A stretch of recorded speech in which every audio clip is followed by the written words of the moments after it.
بسم اللہ الرحمن الرحیم۔ السلام علیکم۔ آن لائن کلاسز میں جماعت دوم کی اردو کی کتاب کا جو چیپٹر ہم پڑھنے جا رہے ہیں اس کے رائٹر ہیں ڈپٹی نذیر احمد کے پوتے شاہد احمد دہلوی۔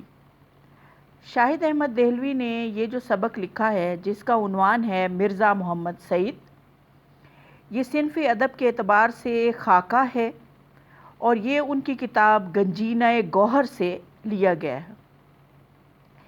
اس کتاب میں یہ پروفیسر مرزا محمد سعید کا شخصی خاکہ لکھا گیا ہے جو کہ شاہد احمد دہلوی کے استاد تھے۔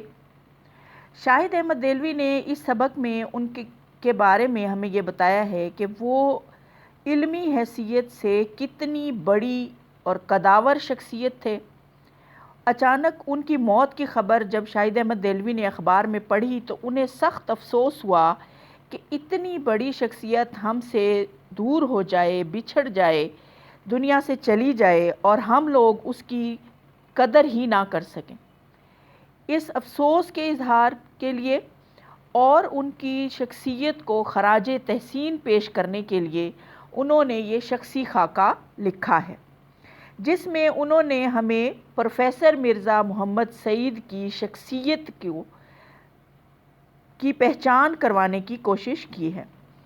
ہمیں بتایا ہے کہ وہ کیسے مزاج کے آدمی تھے، کس قسم کے لوگوں سے ان کے تعلقات تھے، کیسے وہ پیسے سے بے پرواہ شخص تھے، کبھی بھی لالچ میں آ کر کوئی کام نہیں کیا، کتنے خوبصورت 2 ناول لکھے اور ان کو اپنے دوستوں اور شاگردوں کو مفت میں چھاپنے کے لیے دے دیا۔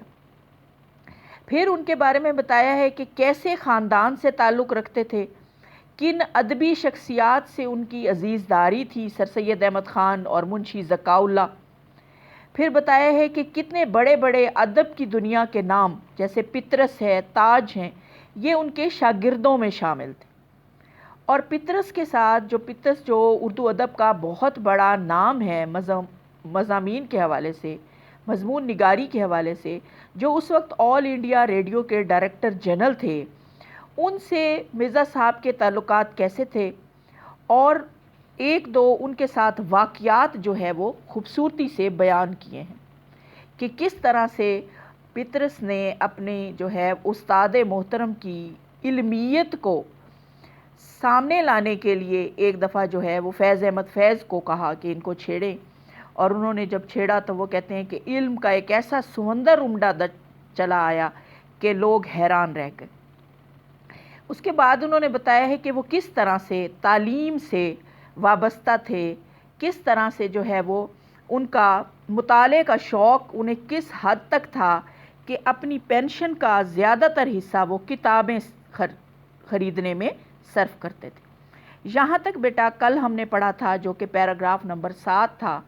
آج ہم پیراگراف نمبر 8 پڑھیں گے، ٹھیک ہے؟ پیراگراف نمبر 8 پڑھیں گے۔ مرزا صاحب کی زندگی بڑی سیدھی سادی تھی۔ سیدھی سادی، اس کو بیٹا بعض لوگ سیدھی سادھی پڑھتے ہیں، یہاں بھی 2 چشمی ہے لگاتے ہیں، ایسا نہیں ہوتا۔ سیدھی اور سادی جیسے سادگی والا ہوتا ہے ویسی تھی۔ کروفر اور ٹھاٹ باٹ سے کبھی نہیں رہتے تھے، یعنی شان و شوکت، دکھاوا، بناوٹ جس میں نمود و نمائش ہوتی، ایسے وہ کبھی بھی زندگی بسر نہیں کرتے تھے۔ اگرچہ وہ ایک متمول گھرانے کے تھے، پیچھے آپ کو بتایا ہوا ہے کہ امیر گھر کے تھے، لیکن ان چند لوگوں میں سے تھے جو امیر ہونے کے باوجود بھی دولت کی وہ نمائش نہیں کرتے ہیں۔ گھر کی سواری ہم نے ان کے پاس کبھی نہیں دیکھی۔ معدے کے مریض تھے، پیدل زیادہ چلتے تھے، یعنی انہیں اسٹمک کی پرابلم تھی، اس لیے وہ پیدل سفر زیادہ کرتے تھے، کیونکہ یہ ایسی بیماری ہے، شوگر ہو یا اسٹمک کا پرابلم ہو، جس میں پیدل چلنا وہ بہت اچھا ہوتا ہے مریض کے لیے۔ صبح ٹہلنے ضرور جاتے تھے، رات کو جلدی سو جاتے تھے، یعنی ہیلدی ہیبٹس تھی کہ صبح کی سیر ضرور کرتے تھے اور رات کو وہ جلدی سو جاتے تھے۔ یہ اچھی وہ شخصیت کی علامات ہیں، اچھے انسان کی عادات ہیں، صحت مند رہنے کے لیے یہ بہت ضروری ہیں۔ کھیل تماشے، سینما، تھیٹر کچھ نہیں دیکھتے تھے، یعنی اس قسم کی فضولیات سے ان کا کوئی واسطہ نہیں تھا، کیونکہ جو ادب کی دنیا کے لوگ ہوتے ہیں، ادب سے تعلق رکھنے والے لوگ ہوتے ہیں، ان کا کام پڑھنا پڑھانا ہوتا ہے۔ یہ وہ لوگ جو کتابوں سے دور ہو جاتے ہیں وہ پھر ان چیزوں کے قریب ہو جاتے ہیں۔ خدا کے فضل سے فضل، کرم، مہربانی، گھر کا آرام انہیں میسر تھا، فراہم تھا۔ ان کی بیگم بھی ادبی ذوق رکھتی تھی، ٹھیک ہے، یعنی انہیں بھی ادب کا شوق تھا۔ 2 ناول ان کے بھی شائع ہو چکے ہیں، ان کے بھی 2 ناول وہ کہتے ہیں چھپ چکے ہیں، یعنی وہ بھی ادب کی دنیا سے تعلق رکھتی تھیں، لکھنے لکھانے کا کام کرتی تھیں، اور ایک گھر میں جب ہم مزاج لوگ ہوں تو بڑی زندگی پرسکون ہوتی ہے۔ اولاد سعادت مند، بیوی سلیقہ شعار، شعار بیٹا اس کے نیچے شین کے نیچے زیر ہوتا ہے، ٹھیک ہے، شعار۔ پینشن اتنی کہ بڑھاپے میں کسی کی محتاجی نہیں، پینشن کسے کہتے ہیں کہ ریٹائرمنٹ کے بعد ملنے والی جو ماہانہ تنخواہ ہوتی ہے، ٹھیک ہے، اس کو پینشن کہتے ہیں۔ یعنی اس طرح وہ ہمیں بتا رہے ہیں کہ زندگی میں 3 چیزوں کی سب سے زیادہ انسان کو پریشانی ہوتی ہے۔ ایک گھر میں اگر بیوی جو ہے وہ سلیقہ شعار نہ ہو، ہم مزاج نہ ہو، وہ پرابلم ہوتی ہے۔ ایک اولاد سعادت مند نہ ہو، اور ایک پیسے کی کمی، یعنی زندگی میں یہ 3 پریشانیاں انسان کو سب سے زیادہ جو ہے وہ دکھی کرتی ہیں۔ تو مرزا صاحب کو وہ کہتے ہیں ان تینوں سے واسطہ نہیں تھا، ان تینوں کے بارے میں ان کی زندگی پرسکون تھی۔ پھر اس کے بعد بتا رہے ہیں کہ کھانا سادہ، لباس سادہ، رہن سہن سادہ، یعنی ہر چیز میں سادگی ہوتی تھی، رہنے سہنے کا طریقہ سادہ تھا، کپڑے، کھانا، ہر چیز سادہ ہوتا تھا، کیونکہ جو لوگ زمانے کی کمپٹیشن میں آگے بڑھنے کے لیے ایک دوسرے سے بڑھ چڑھ کر ان چیزوں کا اہتمام کرتے ہیں وہی مشکل میں رہتے ہیں، لیکن وہ ایسا نہیں کرتے تھے۔ پھر احتیاج ہو تو کس بات کی، یعنی پھر کس بھی بات کی ضرورت، کس بات کی فکر، کس بات کی پریشانی، جب پیسہ اتنا تھا کہ سادگی سے اس میں اچھی زندگی بسر کی جا سکتی تھی۔ تو وہ کہتے ہیں قلب مطمئنہ کی دولت سے مالا مال تھے، قلب مطمئنہ، ٹھیک ہے، یعنی دل کے اطمینان، دل کا اطمینان انہیں میسر تھا، اور جب دل کا اطمینان میسر ہو، دولت سے مالا مال ہونا، مالا مال کے معنی ہوتے ہیں خوب برسنا، بہت زیادہ ہونا، یعنی کون سی دولت، دل کے اطمینان کی دولت ان پر جو ہے وہ بہت زیادہ تھی، انہیں دل کا اطمینان حاصل تھا، اور یہی زندگی میں سب سے بڑی چیز ہوتی ہے اگر حاصل ہو جائے۔ ٹھیک ہے بیٹا، یہ پیراگراف نمبر 8 ہم نے پڑھا، امید ہے آپ کو سمجھ آئی ہوگی۔ اب پیراگراف نمبر 9 کی طرف آتے ہیں۔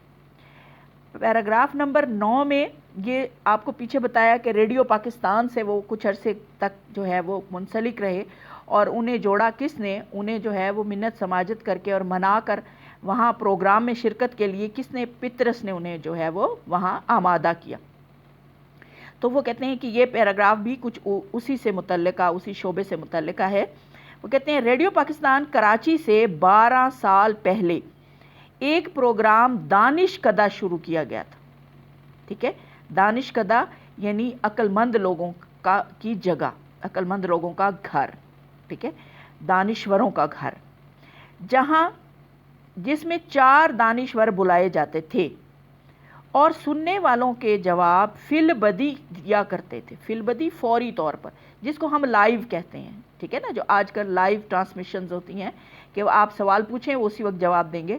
تو یہ اس قسم کا کوئی سلسلہ تھا کہ ان 4 جو ہے وہ دانشور بلائے جاتے تھے، علمی شخصیات بلائی جاتی تھی، اور ان سے جو ہے وہ لوگ سوال کرتے تھے، اور وہ ہر سوال کا جواب جو ہے وہ اسی وقت دیا کرتے تھے۔ وہ کہتے ہیں میں میرے سوالات کی خدمت انجام دیتا تھا، میں یعنی شاہد احمد دہلوی یعنی مصنف، ٹھیک ہے، میرے سوالات کرنے والے یعنی اینکر ایک قسم کے جو وہاں پر بیٹھے ہوتے ہیں، وہ جو ہے وہ کہتے ہیں میں پوچھتا تھا۔ میں نے سوچا کہ مرزا صاحب اس پروگرام میں شرکت فرمانا قبول کر لیں تو اس پروگرام کو 4 چاند لگ جائیں، ٹھیک ہے، 4 چاند لگ جانا محاورہ ہے جس کے معنی ہے بہت زیادہ ترقی ہونا، بہت زیادہ مشہوری ہونا، روشنی ہو جانے کے حوالے سے ہوتا ہے، ٹھیک ہے، یعنی میں نے یہ سوچا کہ اگر اس پروگرام میں مرزا صاحب ایک دفعہ نہ قبول کر لیں تو میرا پروگرام تو بہت ہی زیادہ معروف ہو جائے گا، ہٹ ہو جائے گا۔ چنانچہ وہ کہتے ہیں میں مرزا صاحب کی خدمت میں حاضر ہوا، عرض مدعا سن کر تبسم ہوئے، متبسم، ٹھیک ہے، مسکرانے والا، عرض مدعا یعنی جو میری گزارش تھی، جو میری خواہش تھی، جو میری عرض تھی وہ سنی. یعنی میں نے بتایا کہ میں کس لیے حاضر ہوا ہوں کہ آپ میرے پروگرام میں شریک ہوں. وہ یہ سن کر مسکرا دیے اور فرمایا، یعنی جواب کیا دیا کہ آدمی شہرت کے لیے کوئی کام کرتا ہے یا دولت کے لیے، مجھے نہ اس کی ضرورت نہ اس کی. یعنی وہ کہتے ہیں، انہوں نے کہا کہ اس قسم کے کام آدمی دو چیزوں کے لیے کرتا ہے، یا تو وہ مشہور ہونا چاہتا ہے یا وہ چاہتا ہے کہ اسے بہت ساری دولت ملے. تو مجھے نہ تو مشہوری کی ضرورت ہے، نہ شہرت کا خواہش مند ہوں میں، نہ اس کی بھوک ہے، اور نہ ہی مجھے دولت کی. تو اس لیے میں تو یہ پروگرام نہیں کر سکتا. میں نے قدری کر لی. قدری کہتے ہیں سخت منت سماجت کو. یعنی وہ کہتے ہیں میں نے بہت منت کی، بہت کہا، اصرار کیا، لیکن مرزا صاحب ٹس سے مس نہ ہوئے. یہ بھی محاورہ ہے، آپ کو پتہ ہے، ٹس سے مس نہ ہونا، ذرا سا بھی لچک پیدا نہ ہونا، ذرا سا نہ ہلنا. ٹھیک ہے، یعنی یوں نہیں کہ جسم ہلنا، مراد کیا ہے کہ اپنے فیصلے سے نہ ہلنا. مرزا صاحب بہت قاعدے کرینے کے آدمی تھے، یعنی قوانین و ضوابط کے سلیقے والے آدمی تھے. جو کہہ دیتے تھے اس سے نہ پھرتے تھے. یعنی زبان کے اتنے پکے تھے کہ جو کہہ دیتے تھے وہ اس پر ہمیشہ قائم رہتے تھے.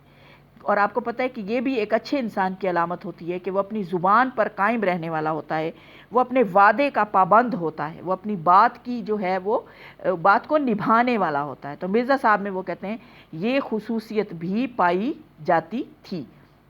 یہ بیٹا تھا پیراگراف نمبر 9. امید ہے آپ کو سمجھ آیا ہوگا. ٹھیک ہے، اب ہم آتے ہیں پیراگراف نمبر 10 کی طرف. یہ چھوٹا سا پیراگراف ہے، 3 لائنوں کا، یہ آپ کی بک میں ہے. ٹھیک ہے، وہ کیا بتا رہے ہیں کہ سیاست کے حوالے سے بتا رہے ہیں کہ انہوں نے سیاست میں بھی کسی حد تک حصہ لیا.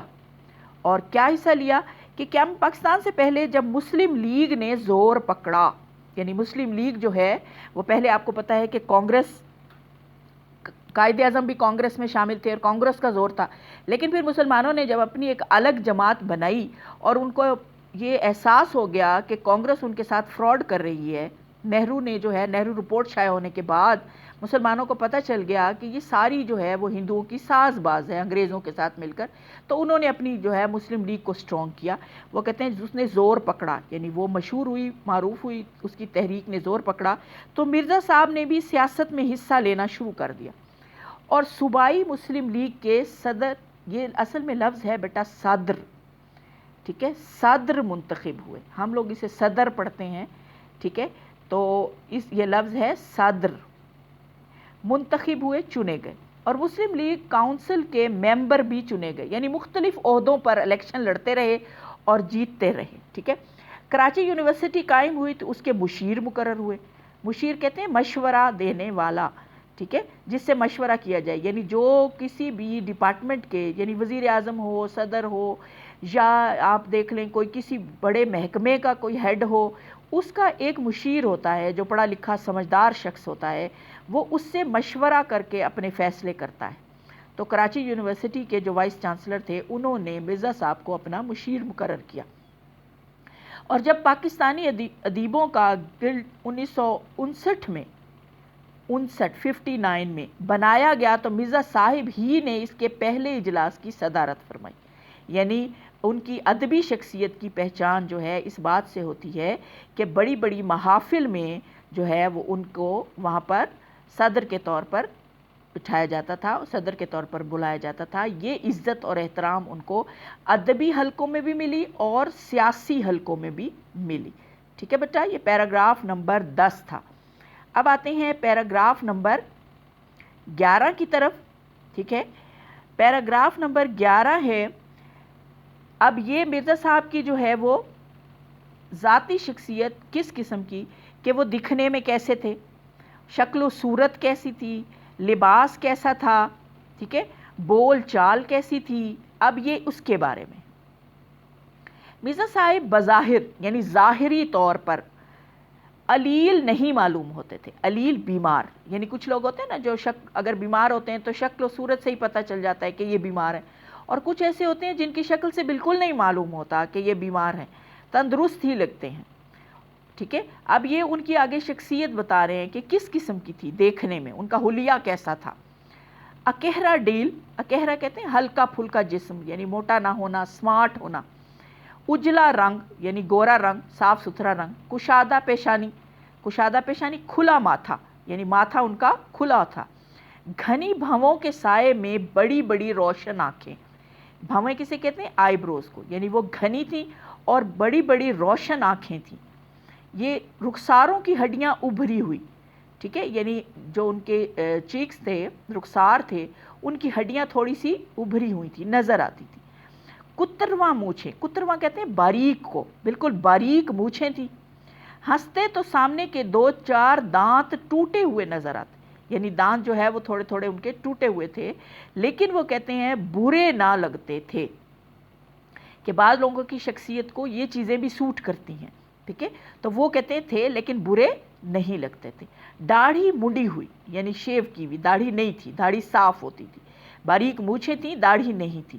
دھان پان سے آدمی تھے. دھان پان کہتے ہیں نازک سے، یعنی موٹے نہیں تھے، فربا نہیں تھے. ٹھیک ہے، زیادہ جو ہے وہ جسم ان کا بھاری بھرکم نہیں تھا، مناسب جسم کے آدمی تھے. دھان پان ویسے لفظی حوالے سے کہتے ہیں ہلکے پھلکے سے. 1930 میں جب میں نے انہیں پہلی دفعہ دیکھا، مصنف کہتے ہیں کہ میں نے 1930 میں انہیں پہلی دفعہ دیکھا، تو اس وقت مرزا صاحب کی عمر کتنی تھی؟ 44-45 سال. ٹھیک ہے، یعنی 44-45 ایئرز ان کی اس وقت ایج تھی، کیونکہ وہ 80s کے جو ہے وہ نیچے اس میں آپ نے پیچھے پڑھا کہ وہ پیدا ہوئے تھے. اور وہ کہتے ہیں اس کے بعد 62 میں جب وہ 76 سال کے تھے، یعنی وہ کہتے ہیں 30 سال پہلے جب میں نے دیکھا تھا اور پھر اب 32 سال بعد تک، تب بھی وہ ویسے کے ویسے ہی تھے. یعنی 32 سال میں ان کے جسم میں کوئی اتنا فرق نہیں آیا، کیونکہ لوگ جو ہے وہ 32 سال میں تو بہت ہی بوڑھے ہو جاتے ہیں، یا موٹے ہو جاتے ہیں، لاغر ہو جاتے ہیں، بیمار ہو جاتے ہیں، جسم میں بہت بڑی تبدیلی ہو جاتی ہے. لیکن وہ کہتے ہیں ایسا نہیں تھا، وہ ویسے کے ویسے ہی تھے. انہیں زمانے کا شکوہ یا صحت کی شکایت کرتے کبھی نہیں سنا. یہ عمومی لوگوں کی جو ہے وہ جو عادت ہوتی ہے، وہ کہتے ہیں انہیں میں نے ایسا نہیں سنا کہ وہ یا زمانے سے شکوہ اور گلہ کر رہے ہوں کہ جی دنیا نے میرے ساتھ یہ کر دیا، یہ ہو گیا. ایسا کچھ نہیں تھا. اور نہ ہی وہ اپنی بیماری کا تذکرہ کرتے تھے. یہ لفظ بیٹا تذکرہ نہیں ہوتا، تذکرہ ہوتا ہے. ٹھیک ہے، ہنس ہنس کر باتیں کرتے تھے، یعنی خوش اخلاق تھے. سنا ہے کہ دلی کے جن 2-4 نوجوانوں نے سب سے پہلے سوٹ پہننا شروع کیا تھا، ان میں سب سے نفیس سوٹ مرزا صاحب کا ہی ہوتا تھا. سوٹ اس زمانے میں پینٹ کوٹ کو، 3 پیس کو یعنی کہا جاتا تھا. ٹھیک ہے، وہ کہتے ہیں کہ وہ جو پہنتے تھے ان میں مرزا صاحب بھی وہی پہنا کرتے تھے. لیکن وہ کہتے ہیں میں نے پچھلے 32 سال میں انہیں ہمیشہ شیروانی ہی پہنے دیکھا. یعنی وہ کہتے ہیں میں نے سنا تھا کہ وہ نوجوانی میں جب نوجوان تھے، کیونکہ یہ تو 30 سال کی عمر سے ان کو جانتے تھے نا. ٹھیک ہے، لیکن وہ کہہ رہے ہیں کہ جب میں نے ان سے میری ملاقات ہوئی اس سے پہلے میں نے سنا ہے کہ وہ سوٹ پہنتے تھے، لیکن میں نے انہیں سوٹ پہنے نہیں دیکھا، میں نے ہمیشہ انہیں شیروانی میں دیکھا. انگریزی ان کا اوڑھنا بچھونا، یہ محاورہ ہے، کسی چیز کے لیے بولا جاتا ہے اوڑھنا بچھونا، یعنی زندگی میں ہر دم شامل ہونا. ٹھیک ہے، ہر دم کوئی چیز اگر کسی کی زندگی میں شامل ہو تو اسے اوڑھنا بچھونا کہتے ہیں، ہر وقت استعمال میں رہنا.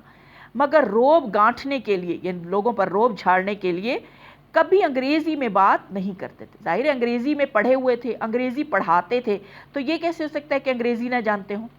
لیکن جیسے ہمارے ہاں یہ رواج ہے کہ تھوڑی سی انگریزی آتی ہے تو ہم انگریزی بولنا شروع کر دیتے ہیں، لوگوں پر دھاگ بیٹھ جائے کہ جی ہم بڑے پڑھے لکھے لوگ ہیں.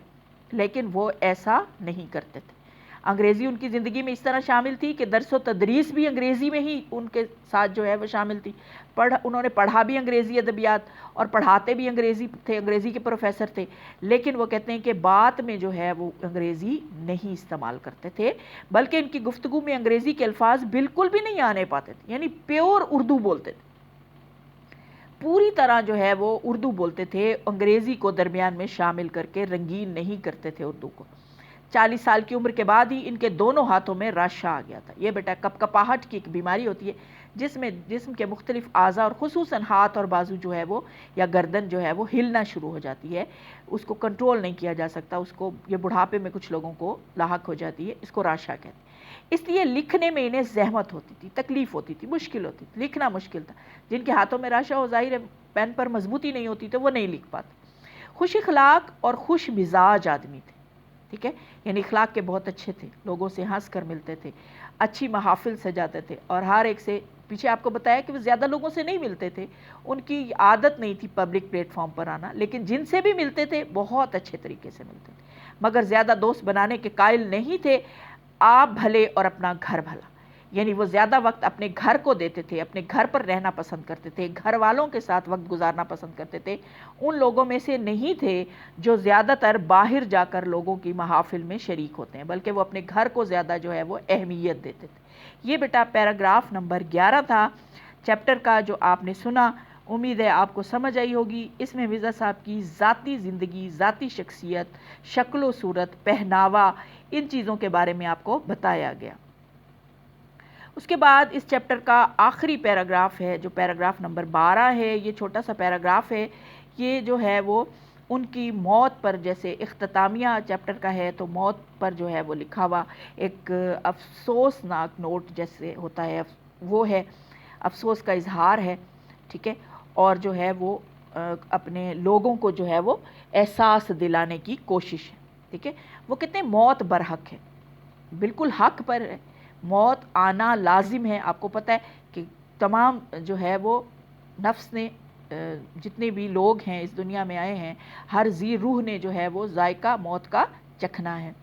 مرنا سب کو ہے مگر مرنے میں فرق ہے۔ وہ کہتے ہیں یہ تو ہم سب مانتے ہیں کہ موت حق پر ہے اور سب کو آنی ہے، جس نے ایک سانس بھی لی ہے اس نے اس دنیا سے جانا ہے، اس نے مرنا ہے، اس نے جو ہے وہ یہ دنیا چھوڑنی ہے، لیکن وہ کہتے ہیں سب کی موت ایک جیسی نہیں ہوتی، ہر ایک کی موت جو ہے وہ الگ الگ ہوتی ہے۔ کیسے الگ الگ ہوتی ہے کہ کوئی جو ہے بہت اچھی زندگی گزار کر مرتا ہے اور لوگ اس کی موت پر سخت افسوس کر رہے ہوتے ہیں، ٹھیک ہے، اور کوئی جو ہے وہ اللہ رحم کرے ایسی زندگی گزار کر جاتا ہے اور مرتا ہے کہ لوگ کہتے ہیں کہ جان چھوٹی، ٹھیک ہے۔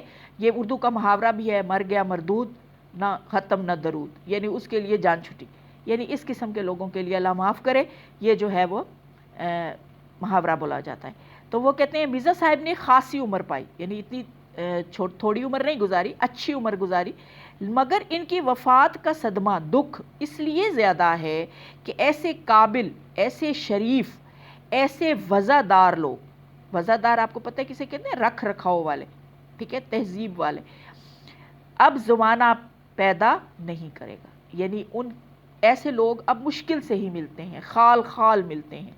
اب ایسے لوگوں کا پیدا ہونا ہمیں جو ہے وہ مشکل ہی نظر آتا ہے کہ اتنے اچھے لوگ، ایسے قابل، شریف، وزادار، رکھ رکھاؤ والے، تہذیب تمدن والے لوگوں کو اس طرح سے لوگوں میں زندگی گزار جانے والے کہ کسی کو کوئی نقصان نہ پہنچائیں، خاموش زندگی خاموش موت، شروع میں آپ نے پڑھا تھا، ٹھیک ہے۔ وہ کہتے ہیں ایسے، اس لیے ان کی موت کا ہمیں زیادہ دکھ ہے کہ ایسے لوگ دنیا میں بہت کم ہیں، اور جو جا رہے ہیں ویسے لوگوں کا دوبارہ پیدا ہونا ہمیں تو فی الحال ممکن نظر نہیں آ رہا۔ افسوس ہے کہ پروفیسر مرزا محمد سعید اب وہاں ہیں جہاں ہماری نیک آرزوئیں رہتی ہیں، تمنائیں رہتی ہیں، یعنی وہ وہاں چلے گئے ہیں جہاں ہم سوائے ان کے لیے اچھی خواہش رکھنے کے، دعا کرنے کے اور کچھ بھی نہیں کر سکتے۔ ہم نہ ان کی خدمت کر سکتے ہیں، نہ ان کی جو ہے عزت کر سکتے ہیں، اس طرح کہ آمنے سامنے ان کی عزت کر سکیں، ان کا احترام کر سکیں، ان کو یہ احساس دلا سکیں کہ ہم ان سے محبت کرتے ہیں، ایسا کچھ بھی نہیں ہے۔ وہ اس دنیا سے جا چکے ہیں، اور اب اگر ہم ان کے لیے کچھ کر سکتے ہیں تو صرف اچھی خواہش رکھ سکتے ہیں، اور اچھی خواہش کون سی ہوتی ہے؟ کہ اللہ ان کی مغفرت کرے، بخشش کرے، جنت نصیب کرے، بس ہم یہی کر سکتے ہیں، ان کے لیے ہم اسی قسم کی تمنائیں رکھ سکتے ہیں۔ وہ کہتے ہیں ایسی جامع العلوم ہستی، مکمل علم والی ہستی سے محروم ہونے کا ہمیں جتنا بھی غم ہو کم ہے، یعنی ایسے مکمل علم والی ہستی اس دنیا سے جو چلی گئی ہے، وہ کہتے ہیں اس کا ہم جتنا بھی غم منائیں وہ کم ہے۔ اب کہاں لوگ اس طبیعت کے، یہ مصرع انہوں نے لکھا ہے کہ ایسے مزاج کے لوگ، اس طبیعت کے لوگ، اس قسم کے عظیم لوگ اب ہمیں کہیں بھی نظر نہیں آئیں گے۔ یہ بیٹا چیپٹر تھا، آپ کو پورا پڑھا دیا گیا، کوشش کی ہے کہ اچھی طرح آپ کو سمجھ میں آ جائے، امید یہی ہے کہ سمجھ میں آ گیا ہوگا۔ اوکے بیٹا، اللہ حافظ۔